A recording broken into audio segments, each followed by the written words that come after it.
dari sisi etika kedokteran atau etika kesehatan, apa yang mau dokter sampaikan? Kalau aku pribadi ya Pak ya, kita punya profesi yang sangat mulia. Jadi masyarakat selalu mendengarkan apa yang dikatakan oleh seorang dokter. Kalau dia bilang air putih pun jadi obat, dia akan minum. Masyarakat percaya. Dia akan percaya seperti itu. Jadi berhati-hatilah kita sebagai pemegang profesi kita, dokter ini yang mulia ini, untuk berkata-kata di sosial media, untuk memberikan edukasi di ruang publik, terutama di sosial media ini kan sampai kemana-mana akan melihat. Kenapa? Karena sebenarnya kami di dalam etik kedokteran kami ada diatur. Terima kasih ya We sudah klik video ini. Jangan lupa subscribe karena subscribe itu gratis. Selamat menonton, sedap. Baik, Assalamualaikum warahmatullahi wabarakatuh. Ketemu lagi. Salam masyarakat cerdas hukum di channel Nodi Wageng.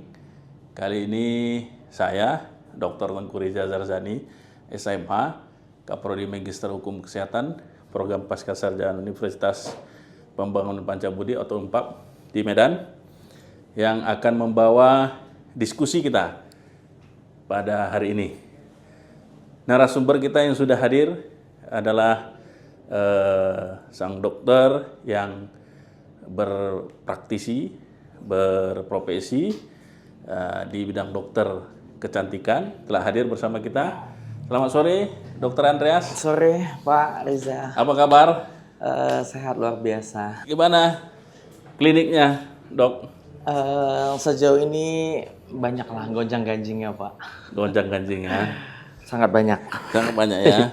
Ya, Dokter Andreas salah satu ya yang sekarang ini viral karena produk beliau di apalah ya, tanda petik di review oleh ya menurut kita pihak yang diduga tidak berwenang kan gitu dong ya, dan sudah berproses secara hukum, sudah dilaporkan di Polrestabes Medan. Awalnya di mana lapor? Di Polda. Di Polda Sumut. Kemudian dilimpahkan ke Polrestabes. Dilimpahkan ke Polrestabes Medan. Boleh Dok, secara singkat bagaimana perjalanan kasus ini? Kalau untuk kasusnya pelaporan saya sekarang ini memang kan dari awal mulanya kan kita melaporkan di Polda Sumut di bulan Oktober, kemudian ternyata dilimpahkan ke Polrestabes Medan. Karena ternyata di Polrestabes Medan ini sudah ada apa sih namanya cyber. Oh, sudah ada cybernya. Unit cybernya sudah ada. Kebetulan memang kita baru nih, makanya dipindahkan ke sana. Nah, saat berjalannya laporan ini ternyata diterima dengan baik oleh penyidik. Kita mengikuti prosesnya. Kita mengikuti prosesnya dari mulai BAW, kita dipanggil. Saya yang pertama, kemudian ada saksi-saksi yang lain, kemudian kita memberikan bukti-bukti, kemudian masuk ke proses lidik, kemudian masuk ke proses sidik. Nah, tapi di dalam proses lidik ini kan harusnya ada pemanggilan terlapor. Saksi-saksi terlapor ya. Saksi terlapor, tapi ternyata terlapor ini tidak menghadiri. Tidak menghadiri ya. Jadi ada 2 kali panggilan tidak dihadiri. Berarti sampai sekarang tidak dihadiri. Waktu panggil, kemudian kita naik di sidik. Nah, dalam naik sidik ternyata pihak penyidik panggilan pertama juga dia tidak datang, panggilan kedua ternyata ada datangnya penyidik ini ke Polres Tangerang Selatan. Memeriksanya di sana. Mungkin ada, nggak tahu saya komunikasi atau seperti apa, diperiksa di sana. Setelah pemeriksaan di sana, selang beberapa minggu atau bulan kalau nggak salah itu bulan Maret tanggal 17 itu ada penetapan tersangka dari SP2HP yang aku terima. Kemudian ada pemanggilan di 26 Maret untuk panggilan pertama sebagai tersangka, BAP tersangka, dia tidak hadir. Nah, untuk kemudian panggilan kedua tidak dilakukan. Ya. Gitu. Baik, apa yang menjadi keberatan dari Dokter Andreas ini terhadap sang terlapor itu? Apa yang sudah diperbuatnya? Nah, jadi begini, sebenarnya pertama kali kita mendapatkan konten dari beliau dia menunjukkan satu foto wajah saya jelas ada tanpa jelas. sensor. Ya. Saat saya live mengedukasi, dia membuat caption fix bukan dokter, just tipper. Jadi dia menganggap just aku tipper, katanya. just tipper Titip gitu. apa ya? Itu kalau Iya, just jasa tipper apa? titip. Jasa titip ya. Iya, karena kebetulan memang saat itu aku live di Bangkok. Nah, di Bangkok ini aku live bukan karena memang mau berjualan, tidak, tapi karena memang ada pasien tahu aku di Bangkok.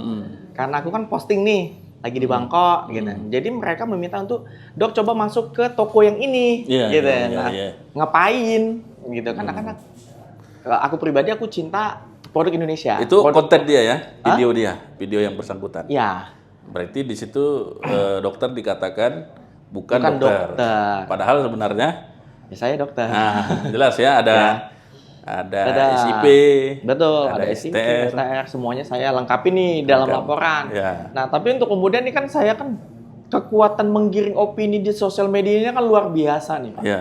Nah, Yang nggak benar pun bisa jadi benar. ya. Nah, yang benar bisa jadi salah. Ya. Jadi gitu. Karena kebetulan memang saya ini adalah kreator juga di dalam satu sosial media, Instagram dan TikTok. Wow. Jadi kayak saya itu mau meng-counter bahwasanya ini beritanya nggak benar, tapi Iya. karena saya yang meng-counter sendiri dengan berita saya sendiri, jadi nggak berlaku nih bagi masyarakat. Iya. Halnya membela diri kan gitu kan? Ada dampaknya nggak setelah Sangat dia berdampak. membuat itu, misalnya jadi produk dokter terganggu? Sangat berdampak, Pak. Jadi setelah kejadian tersebut, saya kebetulan kalau nggak salah bulan berapa ya? Bulan 12 ya kalau nggak salah. Bulan 12 itu saya berangkat ke Eropa. Ternyata ada massa datang ke praktek saya untuk meminta tutup Oh, di Medan? di Medan. Nah, sampai segitunya saya ditelepon sama dinas Dengan kesehatan. akibat dari konten itu Ya, tadi? jadi mereka membawa spanduk dengan membawa foto yang ada di sosial media tersebut. Bahwasanya tutup prakteknya karena dia bukan dokter. Nah gitu loh, Pak. Nah, akhirnya masa ini datang ke praktek saya, kemudian kan ditemenin sama polisi ya kalau nggak salah ya saat itu, Pak. Digiring ke dinas kesehatan dan ke ID. Nah, akhirnya dinas kesehatan dan ID mengatakan, gimana kami bisa menutup? Dia dokter. Dia punya SIP, dia punya STR, dia punya kartu anggota. Ya, ya. Apa yang bisa kami buat biar dia tutup? Nggak bisa. Dan gitu. ini sudah dokter lampirkan dalam pembuktian? Sudah. Berarti pasal yang dikenakan Undang-Undang ITE 27 apa? 27. Harusnya kan adanya keributan nih. Aha. Cuman kan karena ini sejawat aku pikir Iya. ya sudahlah, nggak usah lah sampai ke adanya keributan. Kerusuhan gitu. itu ya? Iya, kerusuhan itu nggak usah lah. Kasian gitu Betul, kan, kita betul, mikirnya seperti itu. Dengan harapan aku memang dengan adanya laporan ini naik menjadi tersangka ataupun sidik aja prosesnya, Pak. Aku tuh pengennya sebenarnya duduk bareng. Aku cuma mau sampaikan. Berarti sampai sekarang belum ada Belum pernah, komunikasi? Pak. Belum ada untuk duduk bareng. Di penyidik juga aku udah sampaikan. Kalau bisa duduk bareng tuh lebih elok ya. Karena dia ini sejawat aku. Begitu. Jadi aku cuma pengen, apa sih sebenarnya salah aku kalau bisa diginiin banget gitu loh. Aku nggak kenal. Aku tidak tahu. Aku nggak tahu dia. Nggak pernah melihat dia. Nggak tahu nggak dalam seminar pun kami nggak pernah ketemu. Tapi kenapa aku sampai dibeginikan? Berarti ini murni dugaannya adalah pencemaran nama baik kan gitu kan, masuknya kan, karena Undang-Undang ITE. Dan juga sekarang ini semakin hangat ya kan, semakin berkembang, tapi belum ada perkembangan kasusnya. Jadi kita hari Jumat kalau nggak salah, Jumat kemarin kita dapat surat panggilan dari Barreskrim. Oh, Barreskrim. Jadi dari Barreskrim meminta untuk gelar perkara khusus terhadap laporan saya. Jadi Artinya dokter ada buat laporan ke Barreskrim juga? Iya, dapat laporan dari Barreskrim, dari Dumasnya mereka untuk gelar perkara khusus dari laporan yang saya punya. Oh, yang ke Atas penetapan Polrestabes tadi? tersangkanya. Iya. Jadi tanggal 7 ini kita akan datang ke Barreskrim jam 9 untuk menghadiri panggilan. Yang diundang itu adalah tim PH beliau, terlapor, saya pelapor, dan tim PH-nya saya untuk membahas ketersangkaan. Ya, ini terlepas kalau masalahnya kan Undang-Undang ITE. Nah, karena saya Kaprodi di Magister Hukum Kesehatan dan dokter juga bergerak di bidang kesehatan. Belajaran dari kasus yang dokter alami, dari sisi etika kedokteran atau etika kesehatan, apa yang mau dokter sampaikan?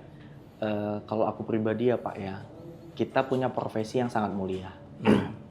Jadi masyarakat selalu mendengarkan apa yang dikatakan oleh seorang dokter.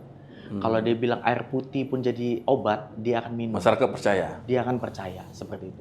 Jadi berhati-hatilah kita sebagai pemegang profesi kita, dokter ini yang mulia ini, untuk berkata-kata di sosial media, untuk memberikan edukasi di ruang publik, terutama di sosial media kan sampai kemana-mana akan melihat. Kenapa? Karena sebenarnya kami di dalam etik kedokteran kami ada diatur dari Majelis Kehormatan kami, ada itu di nomor 29 tahun 2022 kalau nggak salah. Itu kita dikasih tahu tuh bagaimana cara bersosial media, ada 13 poin. Oh, sudah ada ya. Bahwasanya yang pertama kode etik itu, Dok ya. Iya, kode etik. Bahwasanya yang pertama menggunakan nama sesuai dengan namanya. Jadi tidak bisa kayak menggunakan nama samaran atau alias. Iya, tidak seperti itu. Tunjukkanlah kalau kau itu adalah seorang dokter identitasmu. Kemudian beritahulah kepada siapapun kalau misalnya memang berita ini baik untuk promosi kesehatan, mengedukasi, seperti itu. Dan ada satu poin yang paling ini ya Pak, yang paling aku cermatin ya, bahwasanya ketika kita melihat ada sejawat kita memberikan edukasi yang sesat, kita bisa mengkonternya secara japri yang pertama. Nah, saat kita japri tapi ternyata tidak diindahkan, kita boleh untuk memberikan edukasi agar ini tidak semakin sesat. Boleh. Nah, sebenarnya di situ poinnya waktu saya mengcounter bahwasanya beliau sesat, dia tidak terima di situ, Pak. Sehingga akulah yang digiring untuk bahwasanya ini kan demi masyarakat. Masyarakat. Tapi ada nggak apanya itu saluran atau mekanisme? Anggaplah dia berjuang untuk masyarakat memberikan informasi yang benar bahwa produk ini begini-begini. Yang berwenang itu siapa atau mekanismenya bagaimana kalau menyatakan bahwa produk ini ada Pak, nggak beres atau itu ada pihaknya kan? Ada. Jadi memang ini adalah pekerjaan dari badan pengawasnya, itu adalah BPOM Pak. Nah di dalam aturan BPOM tentang klaim kosmetik itu sudah ada regulasinya, diatur oleh BPOM-nya sendiri di nomor 3 tahun 2022 itu sudah ada semuanya, sudah ada poin-poinnya bahwasanya yang bisa mereview adalah BPOM, bukan orang lain. Kenapa? Karena mereka yang punya prosedur bagaimana cara mengecek pre-market, post-market. Pre-marketnya sebelum terjadi notifikasi izin edar, dia akan menguji apakah labnya sesuai, apakah ini sudah ada certified of analysisnya, apakah sudah higienis, apakah dokumen ini sudah terpenuhi semuanya, untuk kemudian muncullah NA-nya, nomor izin edar. Nah, untuk kemudian setelah izin edar terpenuhi dan sudah keluar, bisa diproduksi dan diedarkan, baik itu secara online ataupun offline. Nah, untuk kemudian mereka pihak BPOM ini ada pengawasan namanya post market. Nah, post market ini adalah di mana produk tersebut itu sesuai dengan yang dia resepkan di awal. Ini kan resep nih Pak. Apakah resep ini berubah? Apakah ada tambahan lain untuk menguatkan si kualitasnya? Kadang-kadang kan ada yang jahat seperti itu Pak. Nah, ini akan diuji oleh BPOM-nya sendiri.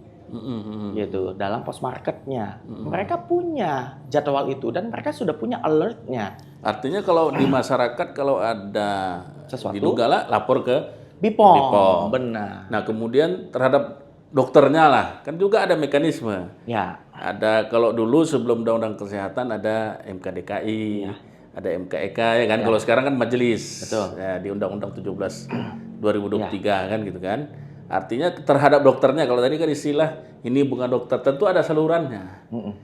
Ya kan? Salurannya kalau misalnya dokter lah sebelum dia menyebut ini bukan dokter atau apa, dia harus melapor ke kemana? Nah, untuk sampai saat ini saya belum mengetahuinya. Tapi awal kejadian ini saya sudah melaporkan ke organisasi. Oh, sudah. Sudah. Ya, Saya sudah melaporkan melaporkan si yang bersangkutan. Iya benar. Bahwasanya saya dikatakan bukan dokter ini gimana.